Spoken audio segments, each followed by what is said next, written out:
কালকে শিবরাত্রি, দয়া কইরে শিবের মাথায় জল ঢালবেন, বয়ফ্রেন্ডের মাথায় না। ও গাঁজাখোর, শিব ঠাকুর না। অনেকে কালকে গাঁজা ভাং খাবে ভোলেনাথের প্রসাদের নামে। তা বলতেছে শিব ঠাকুর তো বিষও পান করছিল, ওইটা অল্প টেস্ট করবেন নাকি? শিব ঠাকুর যাদের ত্রিশূল ছিঁড়ে মারে না এই অনেক। শোনো, আগের বার যার জন্য শিবরাত্রি করছিল সে আসে না গেছে? ভালো কথা বলতেছি, যে পার্মানেন্ট ওর জন্যই উপাস করো।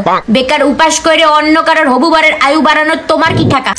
ব্যাপারটা বুঝতে পারতেছো না? একটা ছেলের জন্য যদি 4টা মেয়ে জল ঢালে তাহলে শিব ঠাকুর কনফিউজ হয়ে যাচ্ছে না? আমি তো ঠিক করেই নিছি, এইবার শিবরাত্রি করার পরেও যদি কোনো বর না জোটে তাহলে সন্ন্যাসী কনফার্ম। আর হ্যাঁ, উপাস করলে প্রপার উপাস করবা। তোমরা যারা ওই উপাসের নামে দুধ, সাবু, ছানা, ফল, রুটি, জল এগুলা খাও, ওগুলোকে উপাস বলে না। ঘাপলাবাজি করে উপাস করলে 60% ডিসকাউন্ট দিয়ে প্রাইভেট চাকরিওয়ালা বড়ি পাবা, সরকারি না। আর সারা বছরে যাদের ওই পার্টিকুলার শিবরাত্রির দিন দুধ নষ্টের কথা মনে পড়ে, দুধ ঢালবেন না, নষ্ট করবেন না, ওগুলো গরিব বাচ্চাদের দিন, তাদের বলতে চাই। তোরা যে লিটার লিটার দারু খায় লিভার নষ্ট করিস, বিড়ি সিগারেট খায় লাংস নষ্ট করিস, ওই টাকাগুলো গরিব বাচ্চাদের দিতে পারিস তো? যত সমাজ সেবা তোমার শিবরাত্রির দিনই মনে পড়ে নাকি? বাবার জন্য কিছু করাটাকে নষ্ট করা বলে না, মূর্খের দল।